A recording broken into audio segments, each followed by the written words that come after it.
We're glad that you've chosen UMSL. Many experts conclude choosing a public university offers a quality education while saving you money, making your education affordable, so you've made the smart decision.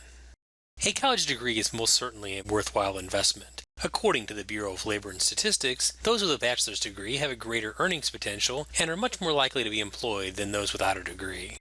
Proper planning and consideration are necessary to avoid the many pitfalls that can occur. One common issue is when students and parents think financial aid will take care of all the fees and expenses, and that repaying student loans is something to worry about in the future after graduation.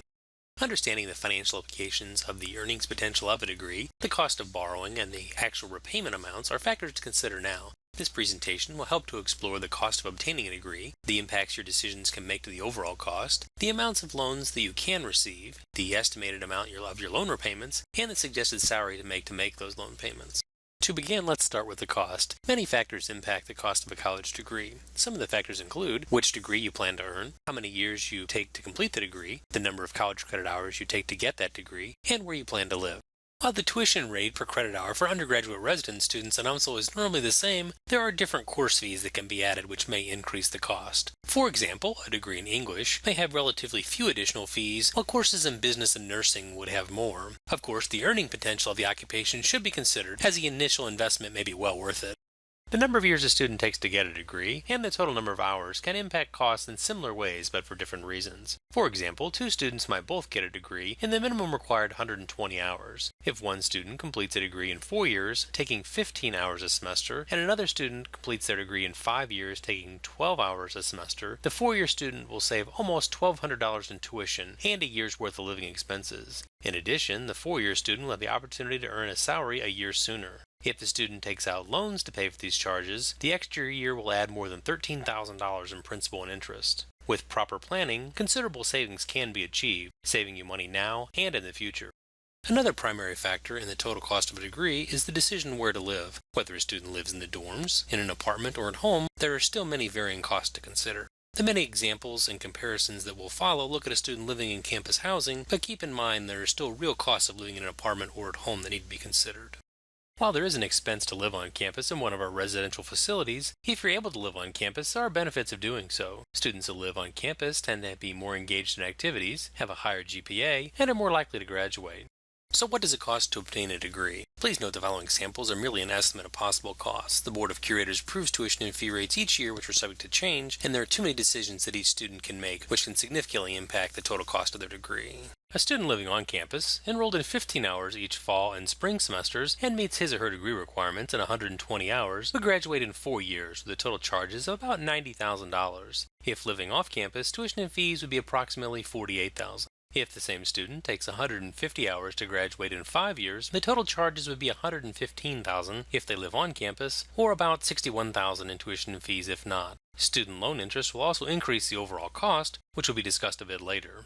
Now that you know the estimated cost, how do you pay for it? Completing a FAFSA and applying for scholarships early is key. Many scholarships and grants have a March 1st deadline. Some students will qualify for certain federal or state grants, such as Pell, Access, or UMSL grants. Students that qualify for the full amount of a Pell grant would be able to offset their costs by more than $22,000 if completing their degree in 4 years. Keep in mind that grants and scholarships do not need to be repaid, so the more the better. Student loans could help with some of the remaining costs after grants and scholarships, but if a student is living on campus, monthly payments to the school will still be needed. In this scenario, students taking 15 hours a semester, monthly payments are estimated just under $1,300 for each month, January through April and August through November. When you're determining how much to borrow, consider not only the amount and type of your current expenses, but also think about the amount you'll have to repay. That new electronic gadget, TV, or cell phone might seem like a good idea today, but will cost you twice as much if you factor in interest if you use student loans to buy it. That can make a pretty good deal that's too good to pass up pretty expensive. A rising problem for some students is they have reached their maximum loan limits. Many students and parents do not realize that there are federal aggregate loan limits on the amount of federal loans you can receive. The amounts are currently $31,000 for most dependent students and $57,500 for independent students. Failing to properly budget may cause a student to exhaust their federal aid before completing their degree. When this occurs, students are required to pay the full expense out of pocket in order to complete their degree. This greatly increases the required monthly payments to the school and makes it very difficult for the student to complete their degree in a timely fashion. Don't treat your loan limit like a race. You don't win by getting to your loan limit the quickest or owing the most money in the end. Ideally, your student loan debt should be no more than about half your expected starting salary, but for sure it should be no more than your total expected starting salary. Borrowing more could be considered overborrowing. One method to help reduce overall cost is to borrow federal loans first. You should borrow subsidized loans before others, as you are not charged interest on those loans while you're enrolled, as the government subsidized the interest during that time. Unsubsidized loans are normally the next best choice. While you are charged interest while you're still attending school with this loan, it normally offers the best rate and you don't have to start paying it back until after you're out of school. To reduce the amount of payment once you start repaying your loans, consider paying the interest on your unsubsidized loans while you're still in school. Another way to limit costs is by living with a roommate or living at home. Let's look at some sample students. Take these two freshmen, both taking 15 hours. Neither of the students plans to obtain student loans, and neither qualifies for any grants. The student that plans to live on campus would pay an estimated $5,600 in tuition, fees, and books, and about $5,100 for housing and meals, for an approximate total of about $10,750. This means the student's monthly minimum payment would be just under $2,700 per month. The student that does not live on campus would have a monthly minimum payment of about $1,400, but would still have to pay for other living expenses. Now let's consider the same two students. Would they both qualify for the full amount of Pell and take out the maximum amount in student loans for 4 years as independent students? The student that is living on campus has reduced the required monthly minimum payment to about $780. While this considerably reduces the current out-of-pocket expenses, there would be a loan debt of more than $45,000 if the student continues to borrow at this rate for 4 years. The student's loan payment would be about $312 a month for the next 25 years after they leave school. While the student that does not live on campus may not have monthly payments to make to this school, if they keep the refund for living expenses, they would still have the same loan debt and the same $312 payment for the next 25 years.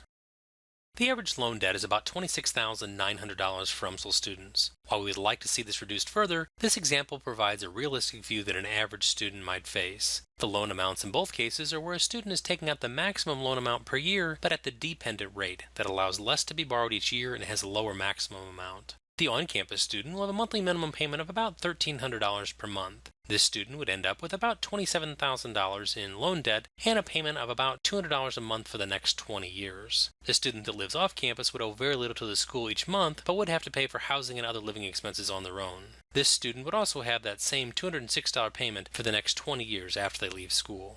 The standard repayment plan pertains to direct and Stafford subsidized and unsubsidized loans, as well as all plus loans. Payments are fixed for up to 10 years. Graduated repayment is similar to the standard plan, but the payments start lower and increase every couple of years. The extended payment plan is also similar to the standard plan, but it allows fixed or graduated payments for up to 25 years. There are also some income-based options requiring a financial hardship where you might be able to pay 10 to 15% of your discretionary income, but the payments will increase as your income increases.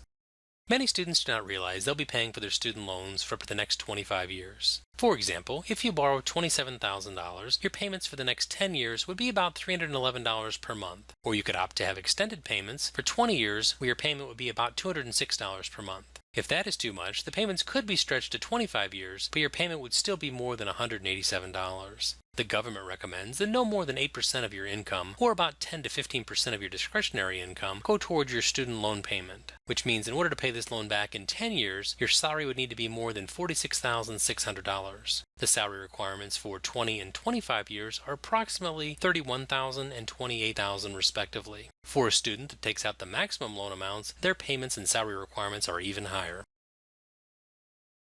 Loan repayment needs to be considered before taking out loans, not waiting until graduation. Loan repayment begins 6 months after a student is no longer enrolled at least half-time, or 6 months after graduation, whichever is sooner. The amount of your payment is heavily dependent upon the amount borrowed. Decisions made today can have an impact on a student's finances for the rest of their lives, or for at least the better part of the next 3 decades. Consider that student that took out the maximum loan amount each semester. Even if the student is in the unlikely position to get a job with a starting salary of nearly $60,000, with a loan payment of $400 per month for the next 25 years, it would most likely mean the student would not be able to afford a new car for a very long time. Rather than using the recommended 8% of income, if we increase that to 15%, which is allowable but not recommended, the salary requirements lower to about $32,000. This would mean the student would not be able to buy a house or get a new car for the next 25 years. Recent studies have also shown that larger amounts of student loan debt have impacted or delayed a student's decision to get married or to start a family. Defaulting on your student loans can have a dramatic impact in many areas of your life. Defaulting can damage your credit rating, possibly prevent you from getting a home or an auto loan, prevent you from getting an apartment, homeowner's insurance, or even getting a cell phone. If for some reason you are unable to make a payment, be sure to contact your loan servicer, as you may still have options. Communication is extremely important to see if they can help you. The salaries listed represent the average starting salaries for students getting a job in their field of their degree, as reported by the National Association of College and Employers website for the St. Louis area. This is not a guarantee of employment or of a salary. For more details into your particular field of interest, please visit their website. Now that we've covered the cost of attendance, financial aid, loan repayment, and possible starting salaries, let's create a sample budget for a student after graduation. If a student makes a starting salary of about $35,000 or $2,900 monthly, their after-tax and insurance income would be about $2,000. Monthly expenses for a recent graduate might include rent, cable, a cell phone, car payment, or car insurance. Please note in this sample the student purchased a used car as they couldn't qualify to purchase a new one. The clothing allowance is also only $20 a month, which means you may have to buy one shoe at a time. We also need to include the debt load that each student needs to repay. Sadly, the average college student will graduate with a credit card debt of about $4,100 at a rate of 17.42%. To pay this off in 3 years, a student must pay about $147 a month. In addition, let's not forget about student loans. Based on this student's salary, the extended payment plan was required. In this sample, the student's loan payment is $206 a month for the next 20 years. So how much is left? In this model, the student would only have $170 at the end of the month. One major item not listed on our budget that you might have noticed was food. This $170 would have to buy all the groceries, meals out, and any entertainment, and this is after a student graduates. Also, the student has not been contributing to their retirement or been able to save for any unexpected bills or even expected ones like personal property tax at the end of the year. Admittedly, some of that information was not so positive. Now let's quickly examine what a student can do to help improve their financial outlook. If we take another look at some students, we get a different, much better picture. If this time the student also receives additional grants and scholarships, the student's financial picture is much brighter. In these cases, the students are paying about $530 to $580 a month while enrolled, and they will have a much more manageable loan payment that you'll see in the student's budget. In this student's case, they decided to live at home. The payment per month while enrolled is less than $350, and the student payments, like in the two previous samples, will be much more manageable.